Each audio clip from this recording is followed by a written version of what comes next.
Essential Garage Tape Pack, the only #1 Garage Tape Pack channel on YouTube.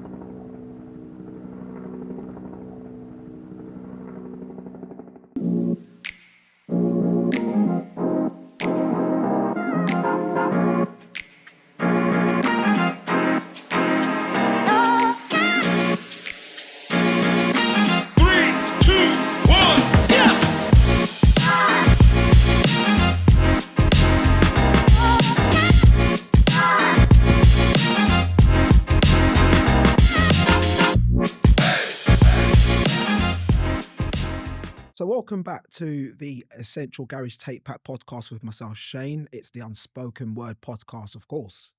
Why wouldn't it be? We're here to talk about also the beginning of the journey of the UK garage scene, the history, the involvement, everything. All the guests that we've had on the podcast will be talking about this. But I must say, today's guest has no introduction. I don't need to have an introduction for him because I think his music speaks volumes with all the releases he's done, the work behind the scenes as well.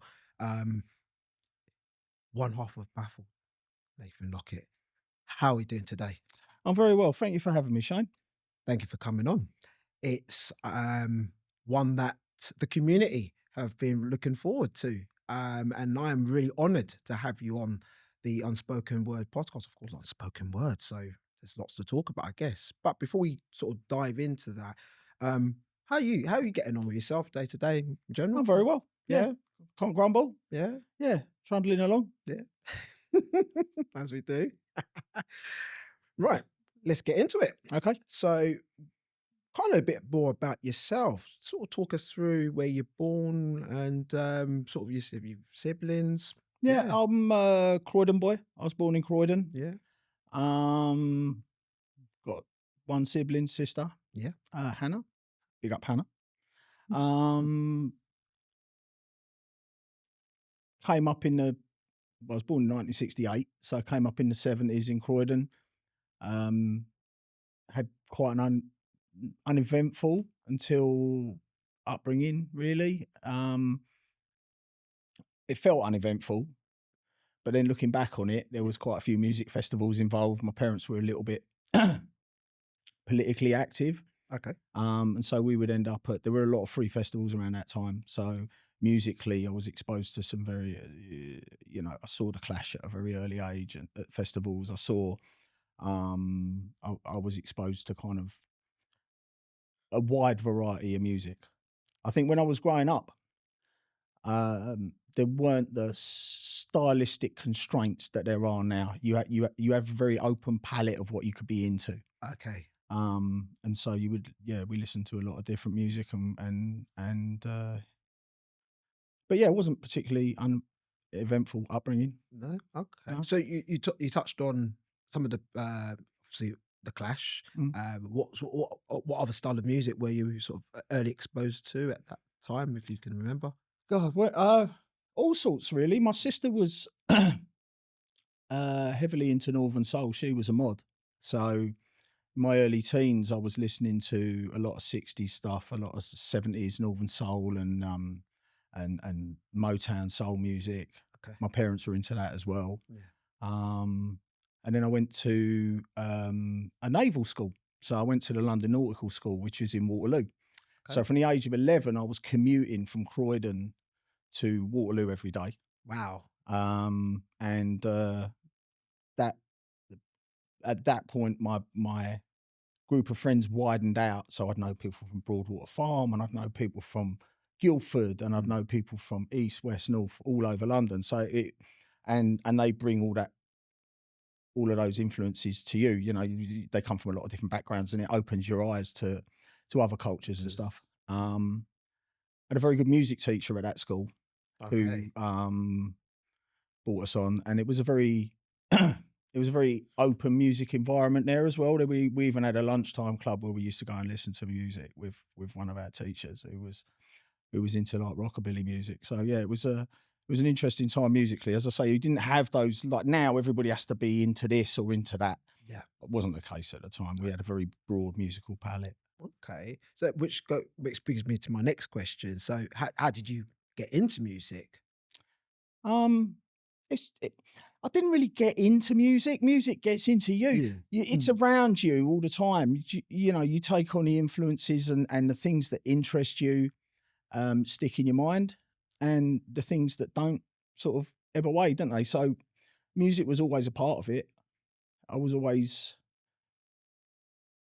quite keen on music. I've always had a musical mind. I was very good. I'm a little bit nerdy.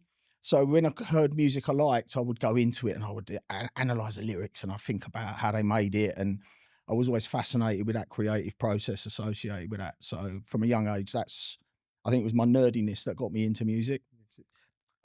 Did say I'm the same. I'll be honest. I from a young age I got into that. Was I've always wanted to know. I'd find like a tape. You get the inlay and you have a look and you think, well, he wrote this and he produced that, Yeah. and little fine things. And so I understand where you're coming from, and even to this day I still do it. So Yeah, music yeah, is a journey. of course. Like, I don't really think you get into music. Mm. Like, music is just something that's around you, if you know, and it's something that's with you through your life. And as you move through your life, your musical tastes change Yeah, exactly. and adapt. Do you remember your first record that you bought? I do. Yeah. I do. It was a track called "Yes Sir I Can Boogie" by Baccarat. Okay. Who were like these two ladies in 70s Monaco kind of dinner suits who sang a disco tune. Okay. It's a bad boy tune, you know. I haven't heard it, but I played it the other day. I love it. yeah. Yeah. I still love it. So it was a disco soul? Yeah, it was disco. Disco. Okay. Yeah. What period we're talking? Sort of like the late Oh God, or late 70s, I late suppose. 70s? Okay. It was a 7-inch with no middle. I bought it in Woolworths.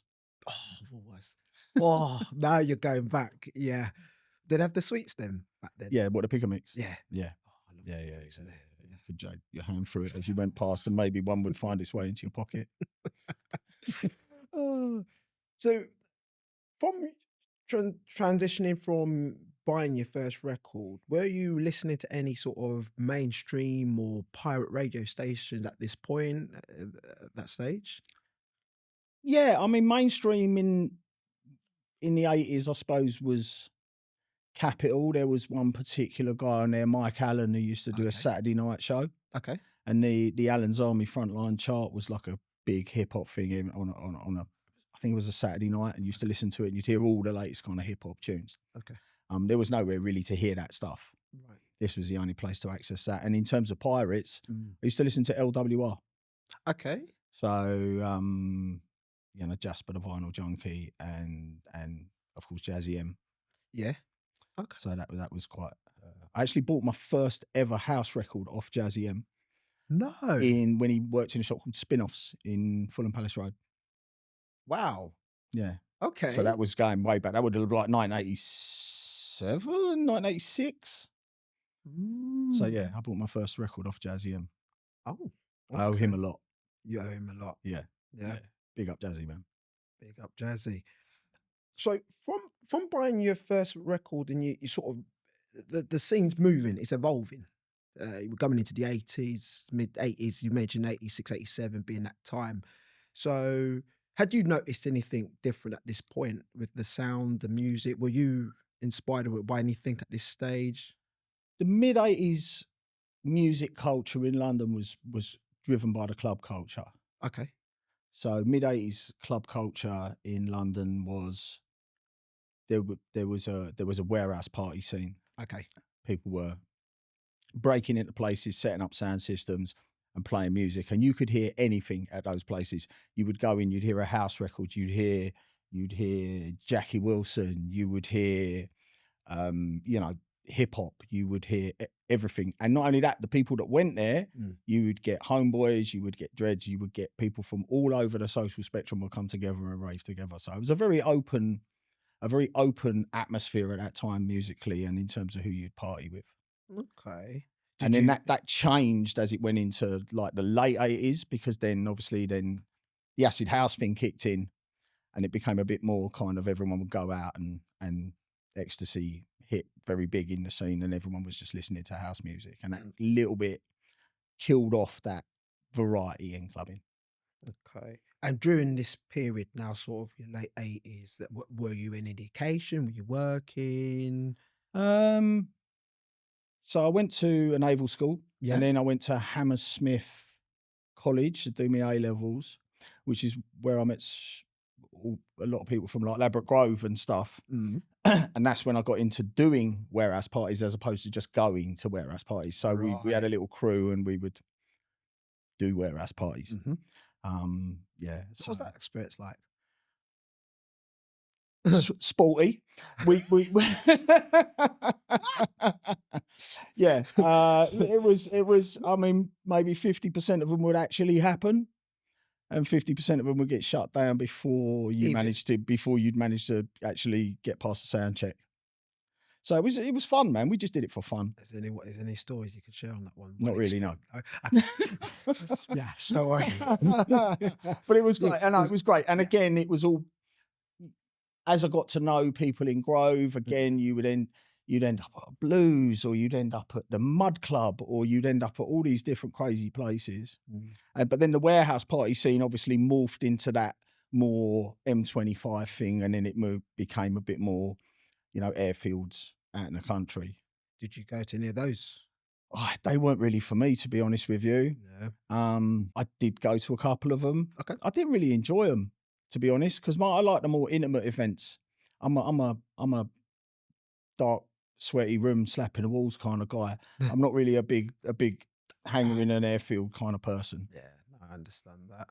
So from that period, were you listening to what would have been the sort of early US garage house sound at this point?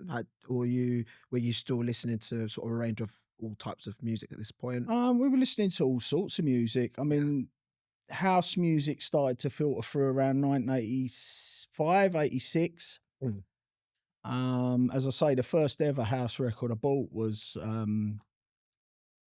Liz Therese, What You Can Make Me Feel. So that's it's probably quite an obscure record for you. Yeah. But she's an amazing Latin kind of house singer, and this was a heavy track. And I'd heard it in one of those dances where you'd be hearing Jackie Wilson, or you'd be hearing Dougie Fresh the Show, and then you would hear a house track. It was a whole blend of stuff. Okay. I actually went in and sang it to Jazzy M in the shop, and he actually knew what it was and actually sold me the record. I mean, he was very, very good. Wow. Yeah. That's an experience. Yeah. No, it was that record shop spin-offs was something quite special. Yeah. Yeah, that was on Fulham Palace Road.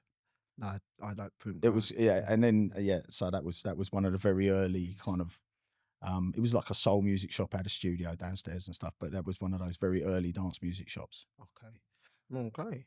So from that period, the sort of moving into sort of the early 90s now, there's music genres everywhere now. There's happy hardcore, there's hardcore, there's now the birth of drum and bass and jungle sort of slowly coming from this. So were you attending any of these events at this stage? I never really did jungle. No? I never really did drum and bass. I mean, I was in the orbit of some of those people. Hung about with Nico at No U-Turn. Okay. A bit. I know Nico. I don't know him, but I used to hang around with him. He had a studio in Acton. Wow. So yeah, but he was a great engineer. He had really good ears.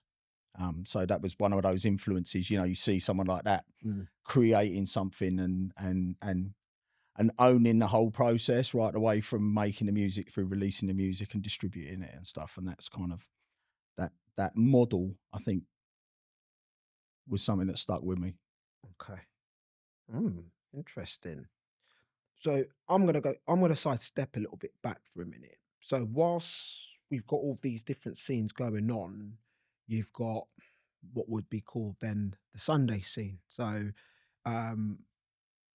you'd have from my understanding of this is that you'd rave on a Ministry of Sound on a Saturday night, so to speak, and then the Sunday scene is just somewhere to go. There was house parties. There was all these house parties going on, and then these after parties. So was Ministry of Sound first of all a spot you'd ever go to in the early 90s? Yes. Or you did, yeah. Oh yeah. Yeah. Oh yeah. Any particular DJs that you remember being I there? mean, that's where we really got introduced to the big American guys, so Morales and Okay. Masters at Work. They would play 5-hour sets, and Yeah. I mean, going back to what I said about a sweaty dark room, that is the Ministry, right? But with this amazing sound system, mind blowing sound system for the time when it opened. Yeah, I had some good times in there. Saw some very good live acts in there. I saw CC Rogers do Someday at the Ministry. Oh wow! Yeah, I've seen. Yeah, they used to have these random live acts come on. So you'd be sort of raving away, and then like these amazing icons would come on stage and sing these songs. So Ministry in the early 90s was a little bit special. A bit special. Yeah. Okay. And did you even go house parties after that, or wasn't the thing then? My first introduction to the Sunday scene was, I was involved in a club in Kensington High Street called Central Park. It used to be the Park, okay, and then it got remodeled, and me and some friends were involved on the peripheries. And a mutual friend, Dennis DMAC, used to run a club there called Relish. And that club started at midday on a Sunday. Wow. Yeah. And that was literally all the people from Ministry would decant and go across to Relish. Who else would be playing, DJing there? Oh, you'd have Master P, you'd have DJ Face. Okay. People like that. Okay. So that was where we'll get onto that, but that's sort of where I moved into the orbit of Gavin, DJ Face. Yeah. Okay. Who became a bit of a figure later on. What periods are we talking here now? What roughly? It's a little bit fuzzy, Shane. Yeah. If I'm honest. So mid-90s. I mean, we're talking about midday on a Sunday. I don't know what year that was. So mid-90s, would you say? Then round it off. Yeah. Mid-90s. Somewhere in the mid-90s. Okay. So, Ish. That's all right. So mid-90s, 12 o'clock, and they would be playing what sort of like garage house or that was a house do. So you'd be hearing Photograph of Mary by Masters at Work. And you'd be hearing Show Me Love by Robin S. And those around the time those tracks were out. Those would be the staples. You'd hear those 6 or 7 times. Why so many times? Different DJ. Oh yeah, that one. They moved DJs and but there were certain tracks that they would always play. Okay. All right. So from that period of sort of the mid-90s, if you like, where did your involvement come with the production? Like how did you get into be a music producer? I'd always been around it. I'd been DJing. I'd been around music, and I was very lucky. I came into an inheritance when my nan passed, and I thought there's 2 ways this can go. I can either spend it on stupidness, or I can invest it. Yeah. So I went out and I spent a few £1,000s on some studio equipment. Okay. Around 94, 95. And then initially we just set that up in the front room of the house I was living in Putney. Okay. And then I had to learn how it all worked. That's the wonderful bit. Yeah. But that's, sometimes you just got to crack on, and you get the stuff, and it forces you to do it. Yeah. I mean, I'd always thought to myself, I'd been on the peripheries of it. I'd tried to run a label. I'd tried to do this. I'd tried to do that, and it hadn't really worked. Okay. And I was like, well, in order to be truly independent, truly successful, so you got to own the means of production. You have to own it. So going back to what I said about Nico, he had his studio, had his label. He controlled that whole creative process from original idea right the way through to putting a record in a record shop. And in order to really, if you involve a label, you involve an A&R man, and he's going or she's going to say to you, change it. And I probably a little bit too stubborn for that. So I just wanted to do my own thing. Yeah. So I thought I'm going to buy this stuff. I want to see how it works. Yeah. And it either works or it doesn't. What was the first studio equipment you bought? Oh gosh. Sorry to put you on the spot. No, I mean, so we had Atari computers running Cubase. We had a little Mackie desk. It was 16 channel desk. We had a Kurzweil sound module that had a sampler in it. Okay. The reason I got that was because DJ Face had one, and he told me the thing about the Kurzweil sampler was the filters on it. So if you've got an Akai sampler, you've got a low pass filter that can knock out all the high frequencies. You know, like Gusto, Disco's Revenge. Yeah, that's right. Yep. So, and it gets deeper and deeper and deeper. So that's a low pass filter. You just cut out all the high frequencies. You've got a high pass filter where it cuts out all the low frequencies.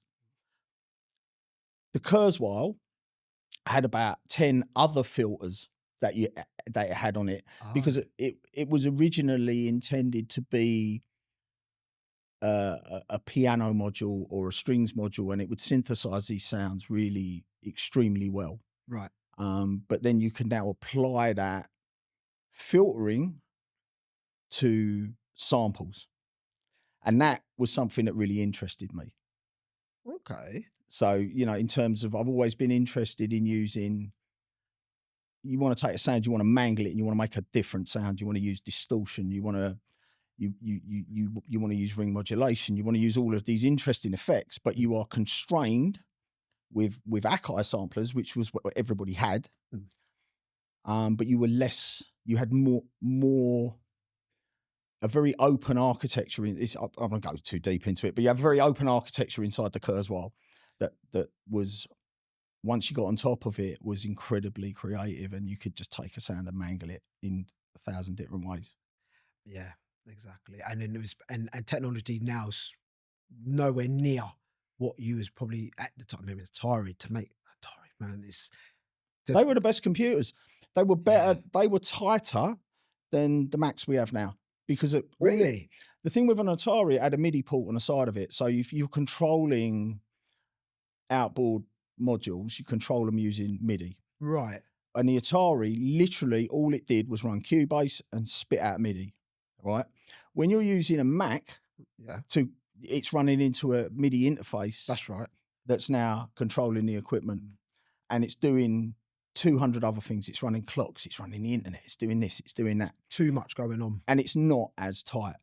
And the things you could do, there were little ways you could shift beats and things in Cubase just by a millisecond forwards and backwards that would make all the difference on how those beats sat. So, and then you could also do stuff like you could record, you can do it in Macs and stuff now if you can be bothered and work out how to do it. But you could record, so if you've got a decent drum machine like an SP1200 or an MPC60 or something, you could record part of the meat of those machines is the timing on them. So you could record that.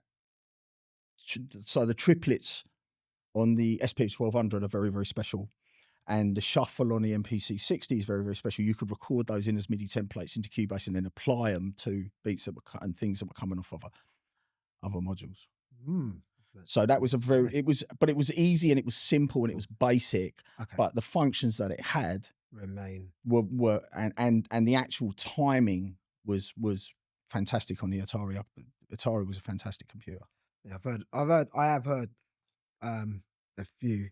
We've made early production. A few close friends of mine have made music on Atari back then, and they've always said how reliable they were. They were great. Yeah. I mean, we used them. They were almost like a consumable. We used to get through one every 3 months, and we'd blow it up and get another one.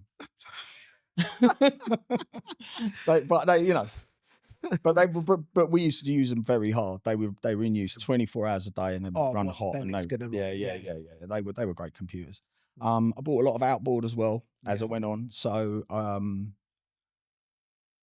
was a little bit influenced by, I saw a video in the mid-80s with, I think it was the engineer from Fashion Records cutting dubs live on a desk. And I'd listened to a lot of Lee Scratch Perry. And Lee Scratch Perry is a real heavy engineer. Like he's the way he uses outboard and effects, this whole concept of engineer as artist and playing the mixing desk and the engineer being part of that creative process was something that really appealed to me. So then I would buy delays and I would buy a valve this and compressor that and gate the other, and then try and work out different ways of using them with the mangled sounds that were coming out of the Kurzweil. Right. Okay. So once you free out your mind on how you can chain all this stuff together, because I never had any formal education in it. Self-taught. Best way. Exactly. Yeah. Yeah. So you would. I mean, it's a blessing and a curse. No. Because it didn't always sound good. It didn't always sound good. but it freed your mind. You was always happy to experiment. So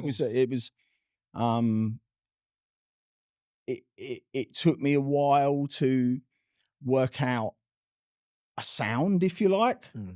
But once you work out a sound that works, a bass sound that works, so some of our tracks are well known for having pretty heavy bottom end. And so that is you run this sound through that compressor into that thing, and then, slightly overdrive it. And now all of a sudden you've got this massive warm cuddle of bass at the bottom of the track. Exactly that. Yeah. Talk us through your first production that you did on Templar Records. Templar Records, yeah. Crikey. So there was this guy, right, called Alex. Okay. We used to call him Alex the Axe. Crazy Jewish accountant guy, and he had his fingers in many, many different pies. Okay. Many, many different pies. Fetish clubs and all sorts of stuff. Like, it was one of those proper music business people that you hear about, but you don't really ever want to meet. Oh yeah. Yeah. Anyway. So, yeah. So that track, that was a good learning curve for me, that track. So I borrowed a sampler off someone. This is before I got my Kurzweil and all of that stuff. So my boy Kerry, a big up Kerry, was kind enough to lend me his S950 Akai sampler, and I had an Atari. And I thought, this ain't that difficult. I can do this. So I knocked up this tune. It's a very basic tune. And managed to convince Alex to press it. And yeah, took it round some record shops and got a really, really negative reaction. No one is interested in it. No one liked it. Oh, which was terrible. Right. But me being me now, I'm like, right, okay, next time I'm having none of this. The next record I'll bring you, you're going to love. So it was a motivational thing for me, that track. Yeah. Sometimes it's always the first, isn't it? The first few that you make, and it's always that constructive criticism as well that comes with that. It wasn't constructive. They hated it. It was a complete flop. No one loved it. But it's not how you fall over, it's how you get up in it. 100%. So if you take that and then you just like, right, I'm no good at this, I give up. Yeah. Or you take that and you go, fair enough. I know now I know what not to do. So I didn't do that again. Yeah. So you've got your studio set up already. You've got your basic, if you like. You've had your full. You've got back up. You've dusted yourself. You're ready to go again. At this point, how did you get into contact with the likes of Brian Tharm and Gavin Mills? So let's go back a little bit. Okay, sorry. So if you want to keep it on a timeline. Yeah. So I set up the studio in basically the front room of the house in Putney. Okay. Got to learn the equipment. Kerry, who I mentioned earlier, who lent me the sampler, was a lifeguard at a local swimming pool. Knew someone who knew someone who knew someone. It introduced me to G Smooth. Okay. So G's come around the house and he's like, right, G was playing at the Frog and Nightgown at the time. Right. Didn't think anything of it. Just thought, let's have him around. Let's see what we do. Sat down. We got on all right. Didn't get on great. Got on all right. Yeah. The first time. Come around again. And we knocked up a track called Going On.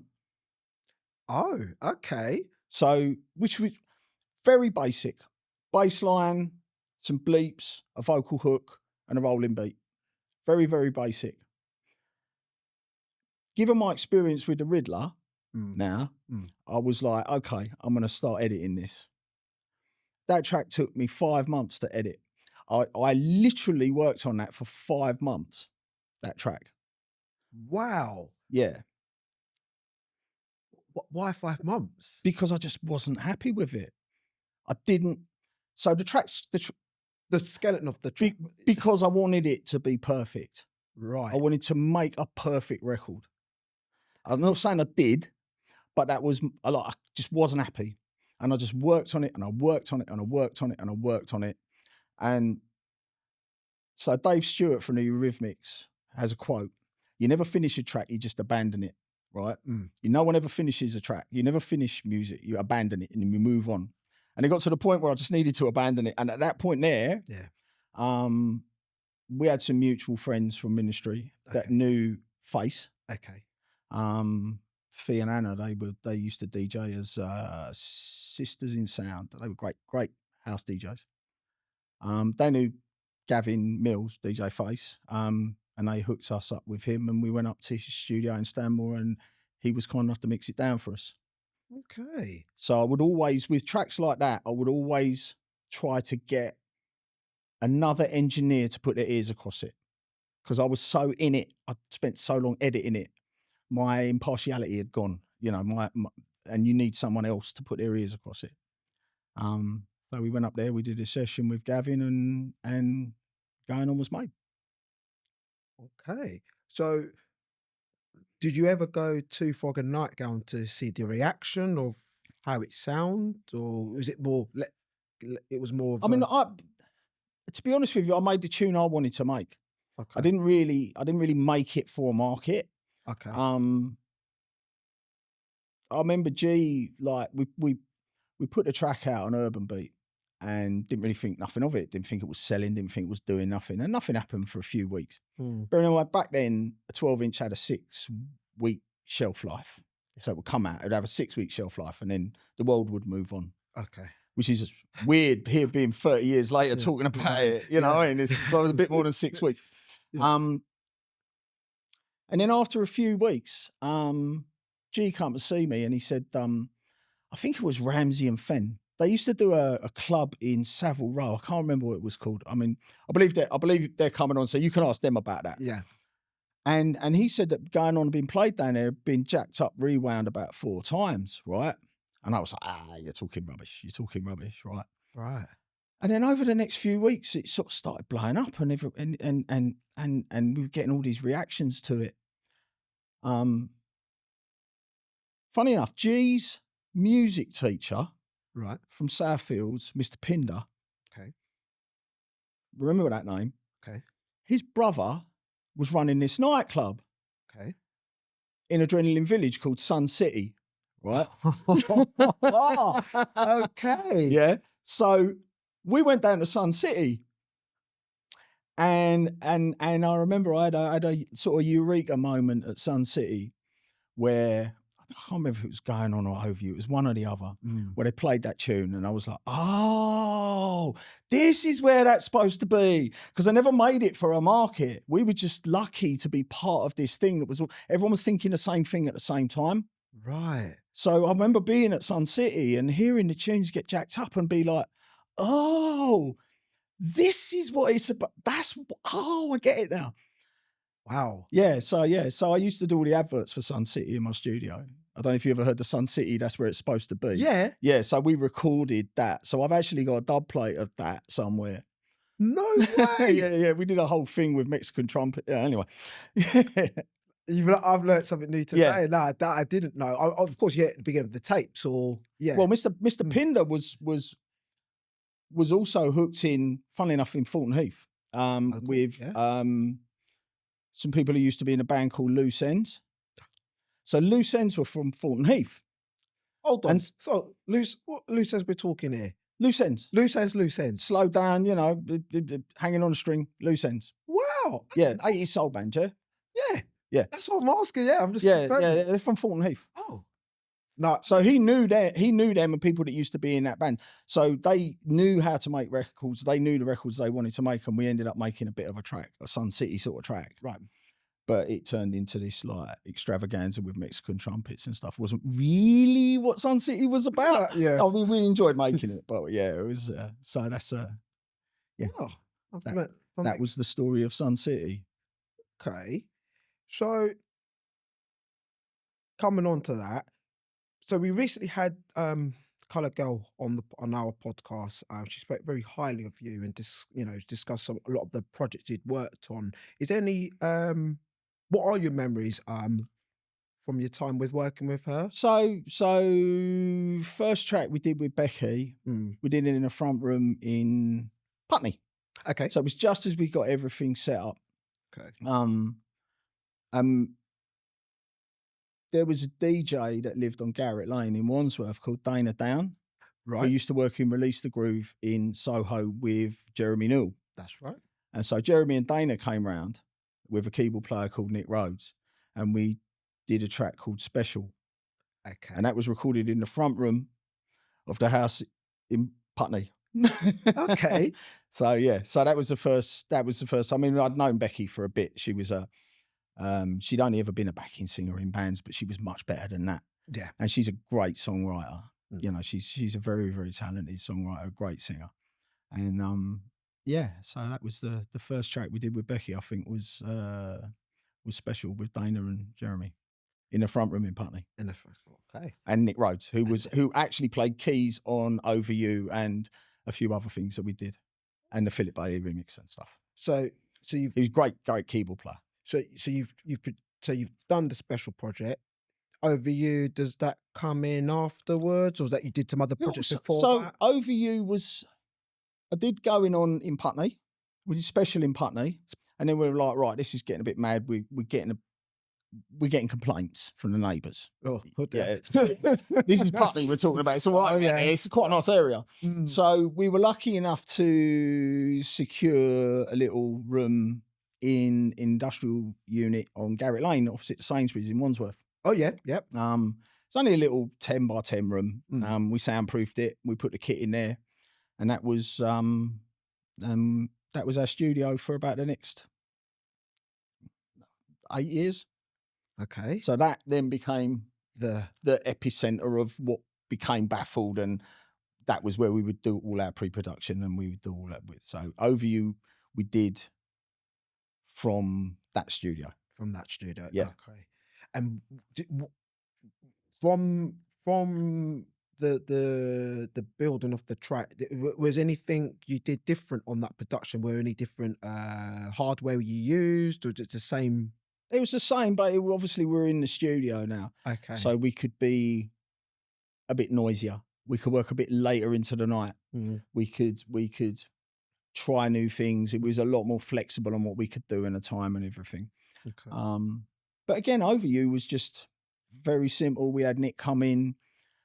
We put down some fifth sort of sawtoothy chords, and I think the hook come from G, because he was talking about a girlfriend or something that he was over. And real life, or just no, I believe it. It's fine. Again, a little bit hazy. Okay, yeah, a little bit fluffy around those memories. But as far as I remember, that was that. No, I mean, all of our music come from the heart. So we would always try and use vocal hooks that actually meant something to us. Or we never really made music for our market. We would make music. You know, if you're feeling that way on that day, yeah, then that's what we're going to write stuff about. That's what we're going to sing about. Okay.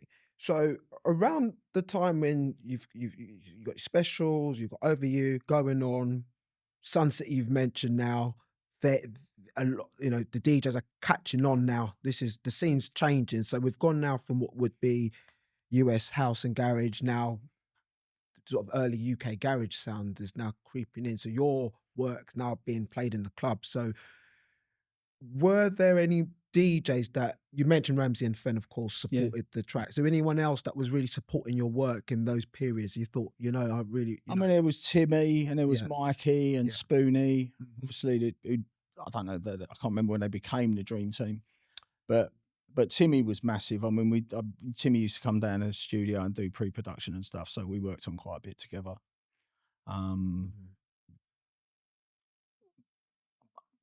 Anyway, it was more him than it was me. So I'm not gonna take credit for none of that. No, but if you listen to it, you can hear our drum sounds and stuff in a lot of that work. We'll touch on Timmy in a moment. Yeah, but Timmy's my boy. I love Timmy, man. He's very musical. I think Timmy used to be signed to Morgan Khan's label, Street Sounds, when he was little. So he was a bit of a soul boy. He's got a history of music, Timmy. He's good people. Okay. Yeah, and he's a great DJ as well. Always used to mix in key. Got a great musical ear. Yeah, yeah. Timmy's a good. He's especially with the vocals. He's got I don't know. His set's just very unique. He's got soul, man. Yeah. Mikey was always a bit tougher. His style, he was a bit rougher, and Spoonie was always very smooth. So it was the three of them together were a great contrast. Yeah. They all brought something to the table. Mm-hmm. Well, I'm going to show you something. What comes to mind when I show you this? What's that? Things I Never. Yeah. Talk us through, how did it get onto Outlaw Records? So Outlaw Records was Frankie Fonsett's label. Correct? Yeah. Frankie I think he was resident at the ministry at the time. Yeah. I can't remember how he came into our orbit, but we got on well. We liked him. Yeah. Good people, man. Frankie's got soul. I mean, you think about some of the remixes that Frankie's done, Closer by Mr. Fingers, and he's done some amazing work, Frankie. He's proper things. And he's been around it for years. He's around Trouble, and he's around all of those amazing DJs, and he's an amazing DJ himself. Yeah. So he's somebody that we connected with. That was important for us. We would want to connect with people to do business with them. Okay. And so we connected with him, and again, I can't remember how we met Operator, but he came in and we did this thing with the marimba, which is like the same sound that's on Tumbling Down. So off the D110 unit, there's a Roland D110 marimba sound that's kind of a garage staple, and that's what we used on that. Again, I can't remember who came up with the hook, but Becky was kind enough to sing it. Okay. I think Becky might have written it. I think Jason Operator might have written the hook. I can't remember. You'd have to speak to him about that. Yeah. But our Operator was cool as well. He was on Girls FM, right? I think. I'm not sure he was Girls. Was it Freak? It might have been Freak FM. Freak. So he was Operator because he was the one that used to put the rigs up.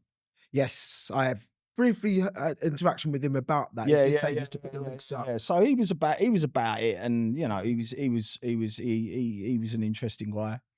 And that was another one of those ones where we made the track in a day or two, and then spent 3-4 months driving everyone crazy by editing it and changing it and editing it and just move, and then again up to Faces to mix it. Right. That was and we found an effects unit at Faces. There was this Eventide, I think it was, harmonizer. Okay. But it was an old school one, and it had a delay on it that you could pitch, because it was a harmonizer, so you could pitch. So now you can have a delay, like duck, duck, duck, duck, but you can pitch it. Duck, duck, duck, duck. Right. So by turning a knob. So when you listen to that, that's the standout thing on there, is that Focus Eventide harmonizer with the delay. So we're playing the desk. What you're listening to there is a live dub. So so we're punching things in and out. On some of our tracks, you can hear the clicks where we're punching tracks in and out, because it's that piece around engineering being part of the creative process. Yeah. Nowadays, people make tracks in the box on the computer, and they play it from beginning to end, and they don't interact with the music while they're making it. Yeah. Sometimes you just wanted to close your eyes and think, right, I'm at Ministry, or I'm at Bagley's, or I'm at Adrenaline, and this is what I want it to sound like, and you just be like, and that's that main mix of that, you can hear those echoes, and you can hear those things where we're dubbing it in and out. That's lovely. That's to know that. No, that's I'm in awe. But I will have to move forward. Yeah, no, that's fine. Talk us through briefly, Philip Bailey, Stepping Into Time. Probably one of your noticeable work. Yeah, I mean, that's a bucket list artist. Philip Bailey, Yeah. Earth, Wind and Fire. Mm. I mean, I've always loved a falsetto vocal. Yeah. I love falsetto vocals. So Bee Gees, Philip Bailey. You give me a falsetto vocal, and it gives me the shivers. Yeah. So the opportunity to work with someone so bucket list, to work with those vocals. I mean, we must have done 10 different mixes of that. We were put in touch with the mix for a guy called Steve Wren, who was a Choice FM DJ at the time, right? Yeah. So he was involved in a label called Avex, and Avex had a studio. So the original mixes we did for that, we did with Warren Clark, Right. Big Bird. Yeah, that's right. So Warren, amazing, again, an amazing engineer, great keyboard player as well. And then some of them were a little bit distorted. So Steve Wren said, right, come and use the Avex studio. And we were like, okay, we'll do that, book us in. Walked into it, it was 128 channel SSL, right? Full range Genelec monitoring. I mean, you're talking about, we had been working in a little 10 by 10 dusty little room in Wandsworth, and now all of a sudden we're in mission control in Houston. Yeah, we've just got it. But I mean, you're talking about every kind of compressor that you could think of. A Uri compressor. You're talking about Lexicon, highest high end. I think there was a 480 Lexicon that was like 10 grand reverb. They had the 960, right? Which was like, well, it's obviously twice as good, right? Yeah, of course. Yeah. so and you'd have this little controller on the desk, but it just looked like a rock and roll studio. You read Sound on Sound and you look at these studios. You look lost. Yeah. And not lost at all, just like, yes, yes. So, and because it was for Avex, we had an open remit in there. So, as I say, there were about 10 different mixes of that. But the main mix of that Philip Bailey Stepping Through Time was an SSL 128 channel mix. Okay. And it sounds like it.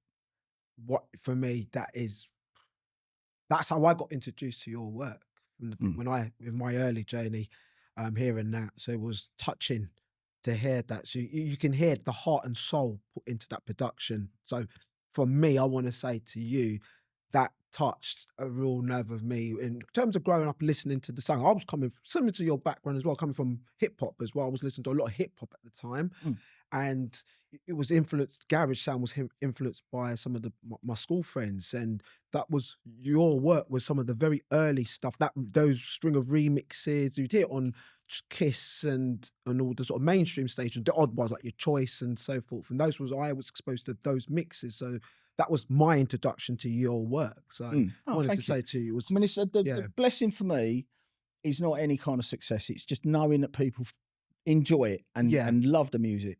I always I've come to understand that when you make music and you release it, it's not yours anymore. It belongs to the people that are listening to it. It's their experience that makes it matter. There's no point in making music if no one listens to it. I totally agree with What's the point of doing that? Yeah. You make music to express yourself to others. Exactly. Or I don't know. I made music for myself, but I wanted people to hear it. Yeah. And I wanted it to be as good as it could be. And so, it's extremely rewarding to know that people feel it. And that's the blessing for me. I don't want, there's no money in it. Do you know what I mean? And I wouldn't want any money from it. And you're making it from a place. It comes from a place. It's nice to know that it can come from a place of love and be given love back. That's all you need. Exactly that. Exactly. Scott Garcia. Talk us through how you met Scott and your involvement with It's a London Thing. Okay. I'll let you take the lead. Scott. When I met Scott, he must have been 17. Yeah. Little Herbert from Wimbledon. I love Scott. I get on so well. He's great. I think Scott has always been an entrepreneur. So before I met him, I think he'd even had a record shop at like 17. Wow. So, he's an interesting guy. G was playing, I think, at SW1. There was a The SW1 club. in Victoria. Victoria, Yes. yeah, So and that's he'd right. been playing with Scott. So I met Scott through G Smooth. Okay. And Scott was like, right, I want to come down and I want to make some tunes. Okay. So I was like, fine, come to the studio and we'll see what happens. He's come down with Styles and we made that How long did it take to make It's a London Thing? a day, A day. Wow. maybe two. So our standard MO would be, we would go in day one and we would come up with the track. So vocal hook, bleeps, bass line, rough arrangement, take a demo away, sleep on it, And listen to it at home, come back, day two, we'd do the arrangement. Mm, So 2 days probably. 2 days. Yeah. Okay. Another classic that is as But well. then again, he went to DJ Face, who mixed it. Okay. Of So course. Gavin put his, I should say Face because there's G and Yeah. Gavin. Yeah. So yeah, it's no, Face put his ears across it, and what you hear there is a result of that. So just to confirm, so you produced It's a London Thing. What does it say on it? I'm asking you. I know what it says on the back. I was involved. You was involved. Yeah, Okay. that's Scott's track, man. Yeah, but I mean, if you're in a studio, right, and someone comes in and pays you to use your studio, yeah, Mm. it's their track. yeah, I hear that. But you've got some involvement. The better track on there is the B-side for me. That's what I was going to talk to you about. So That is weighty. yeah, That is a masterpiece, man. again, I think that's got that marimba sound on it off of the D110. yeah. Oh, that's what it's. Dong dong dong dong dong. Yeah, I think that's that same. Right. Yeah, we recycled out a couple of 3 times that sound. Yeah, that's weighty, man. Yeah. So that track is more just that's one of those ones you would make as a dub plate. So you like that track again. If you listen to it, you can hear where we're punching in and out. stuff in. So I think with that we synced up an MPC 60. So we would have done an 8-bar loop on an MPC 60. Right. And then we'd do the arrangement on Cubase. Right. I think Waiting was mixed at my studio. Okay. So that was banged out of my studio. Ooh, But if you listen to that, you can hear where we're punching stuff in and out on it. okay. I'll have to do But that's where the energy comes from. Yeah. Do you know what I mean? So there's like me, Scott, Ray, and we're all messing about with the desk. So there's all 3 of us are like Ray punching. Hurley. Yeah, Ray Hurley, sorry. Of Yeah. course. Yep. So Dub Monster. So the A side, It's a London Thing, is Scott and MC Styles. The Of B course. side, Waiting, was the Dub Monsters. Dub Monsters was Scott and Ray Hurley. And Ray Hurley. Yeah. Correct. Okay. I want to talk about a couple of things. You've got the Don Donna project. Oh, we're leaping forward. All right. I am leaping forward now, I'm afraid. Yeah. Yeah, no, go for So it. we've got the Don Donna Headtop. Headtop. Before I come on to that, I remember hearing that, right? Ramsey and Fenn playing that right, on it. There they are again. I know, but it's weird, right? Because I bought this tape pack. It was an Exposure tape pack, right? Volume 2, red pack. Never forget it. And I was at my mate's house. We were anytime I'd buy a tape pack from the shop, I'd go to his house and we would listen to it. And I remember he always used to rave about this tune. He said, I love this tune. And at first, I weren't digging the tune, but I was like, not sure of this change of sound. I don't know.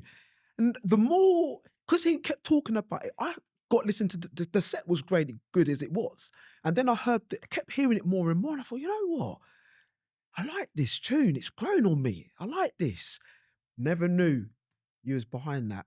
What was the change of sound from your work then to now, at that point now? So Headtop was a project I did with DJ Face. Okay. We'd known each other for quite a long time at that point. Yeah. We'd done stuff, we'd collaborated together, we'd done Baffled stuff, we'd done Baffled Republic stuff. Once you've been doing stuff for quite a long time, you know, you have a formula. So, you know, this is your arrangement. This is the way you do this, and this is the way you do that. Okay. It gets boring. And I think Headtop was us Being creative. trying to break out of that, try something new. Yeah. So the beats on that is a cut-up break beat from a track called Shack Up, and we used to watch videos and stuff, and we'd watched Belly, Oh, So that's Ox from Belly. yeah. Who's quite a rude character. I think he is. yeah. He was pretty intense guy. Very. And naturally, yeah, that was just us messing about, cutting up beats, coming up with B lines. Again, you know, you're talking about a studio where you've got loads of equipment now because we've been doing it for a while. Face had spent a lot of money on equipment. So again, we were trying to break away from formulate remix work and try something new and try to take a new creative direction. Yeah, and I have to say that is definitely that, because when you go on to Mad as well, again, what was the thinking behind that? So we were trying to incorporate more live stuff. Okay. Because we were very much about sampling and programming and we didn't really know nothing about doing live music. So what you see with Headtop is a move more into that. So the congas are live. Yeah. There's saxophones and guitars. I mean, on the B side of Don Donna, there's a track called Matrix. Yeah. And the bass line on that is a bass guitar run through a vocoder with a compressor. No. So way. we're mangling sounds, which was what was my interest. I was always interested in pushing the envelope, and we developed a bass sound. Wow. So we trying to make a bit like Bootsy Collins. He used a thing called a Neutron biphase to make the kind of Bootsy Collins P-funk wah, wah, wah kind of thing. We couldn't afford one of those, so we made it. We had a vocoder, a little pedal, and so we thought, I wonder what bass guitar would sound like going through a vocoder. And that was the B side of Don Donna, was that sound. Matrix. And we used that on a couple of other tracks as well. A lot of the Headtop stuff never came out. It was more we just did it because we liked doing it. Would we ever see any of those come out in the future? Maybe. I don't know. Yeah, maybe. We'll see what happens. I mean, as I say, you know, Yeah. You make music to be listened to. Yeah. That project was great and hasn't really had the exposure it deserves. The people that listen to it enjoy the unreleased stuff. Yeah. We've spoken about it many times. Who knows? Who knows? Who knows? No worries. Just a couple of more questions before we move on to our fun facts. We like to ask our guests on our podcast. Last Man Standing EP. Talk us through the birth of that.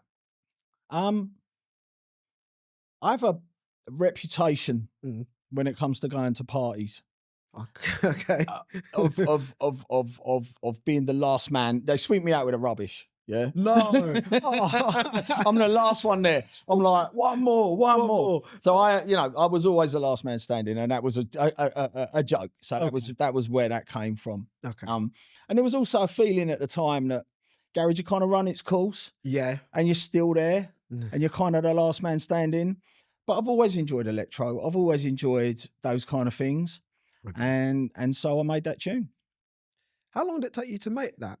I don't know, a couple of weeks. Yeah. It's very odd for me to do a solo project. I rarely do them. I'd rarely done them. Yeah.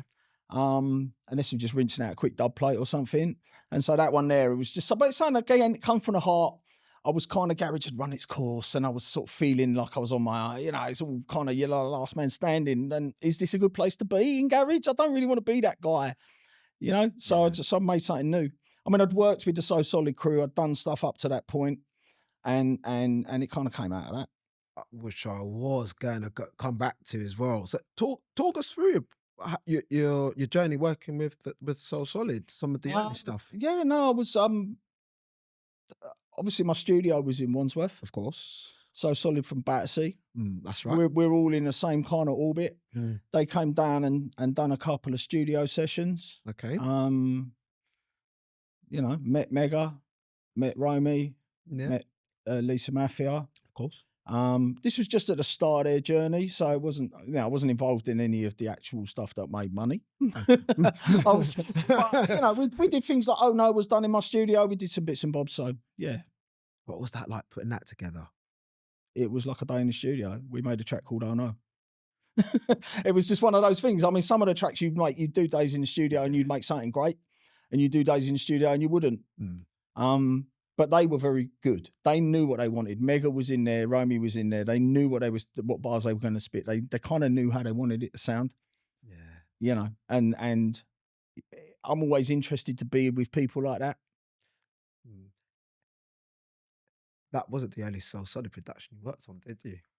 I might have done. I think I can't remember how many I did. I did a few with them very early on. They had, I think it was. Did they have Cash Money Records? Was it called Cash Money? I think that was a bit after. Yes, so that. So they started releasing their own stuff. I think that was released on that. Yeah. So that was their own label. That's right. Yeah. Yeah.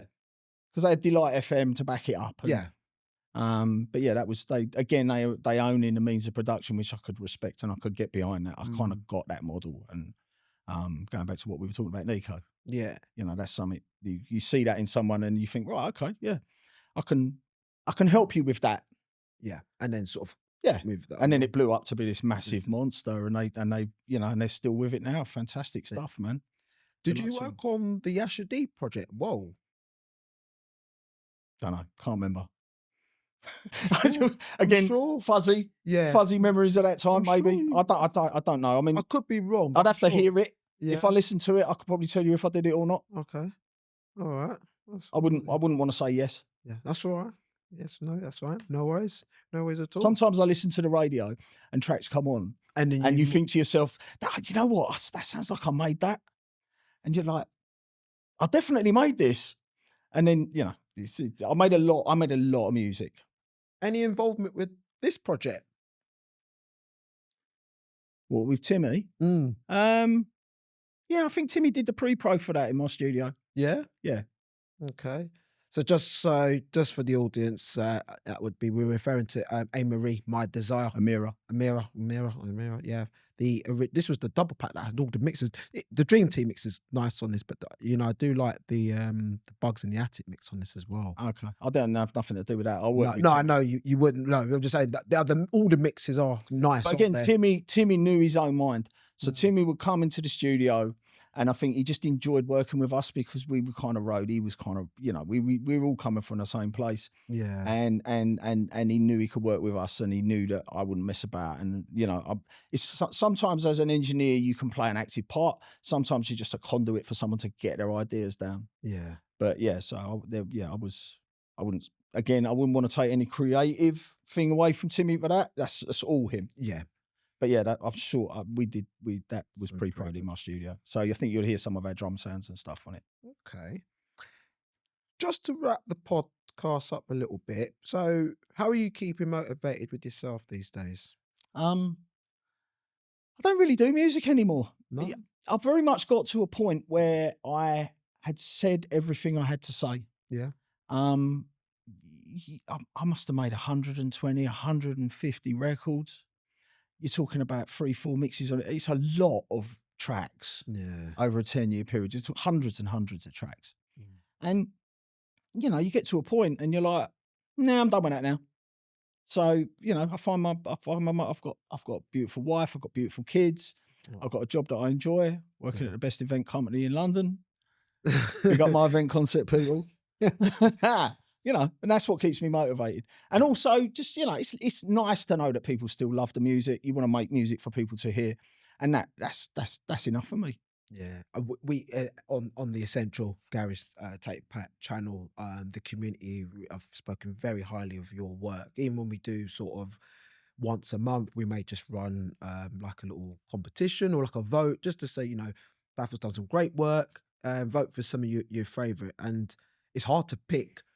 Whittle down 4, let alone the work you've done, and I still get comments put on the channel like, you've left that one out and that one was good and that one is just like, and I feel for them, but if I could put more I would, but it's just to show that the community still appreciates your work and wanted to share that with you. That's a blessing. Thank you. And thank you to all of your members of your channel. Thank you so much. Right, some fun facts for you now. All right, so no particular order. If you won the lottery, how would you spend the money? I'll spend the money, nobody's business, right? The only indication that I'd won the lottery was that you wouldn't be seeing me, the wife, or the kids. We'd be gone, and that'd be that. Everyone would be like, where is he? Next question. I like that one. That's a good answer, actually. Paul Trouble Anderson or Frankie Fonsett?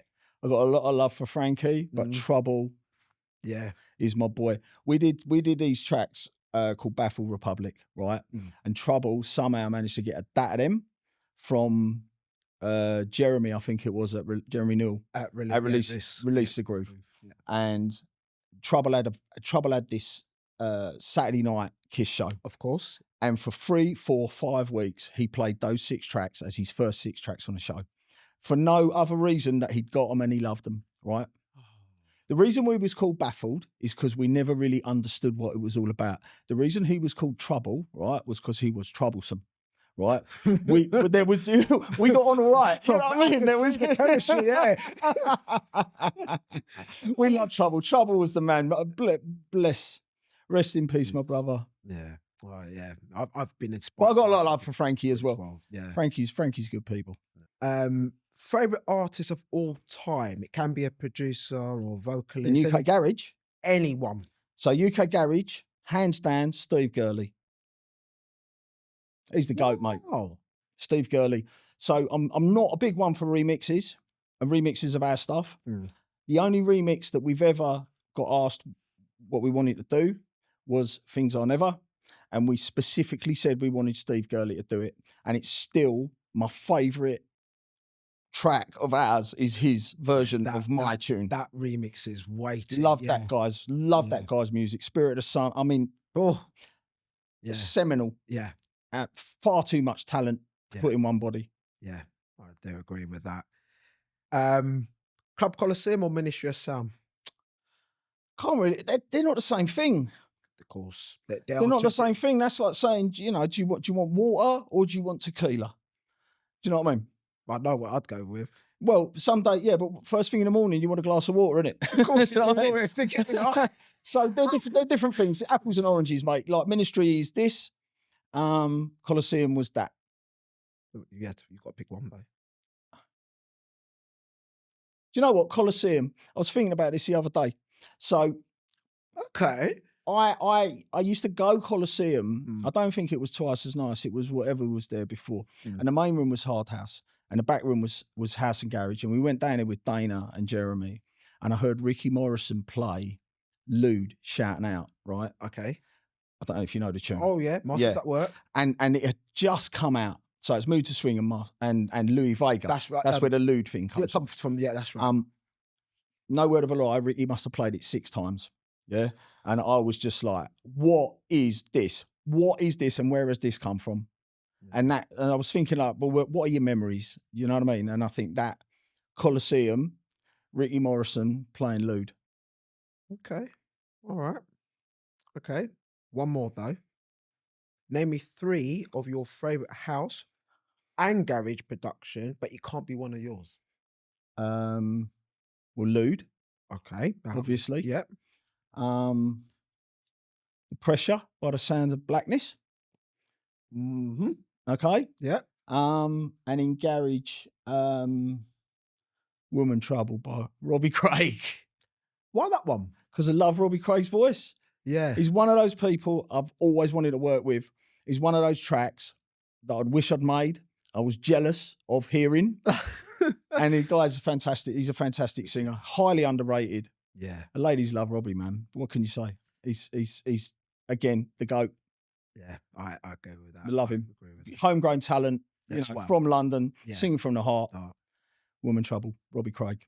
Yeah, I'm not Woman Trouble, but there you go. Yeah. Nathan, it's been a pleasure having you on the Unspoken Podcast. Thank you so much. Really enjoyed it. Okay, thank you very much, and thank you to all that have watched the Unspoken Word Podcast with us today. But do check out the channel for other episodes as well. All right, but thank you again for watching. Take care. God bless.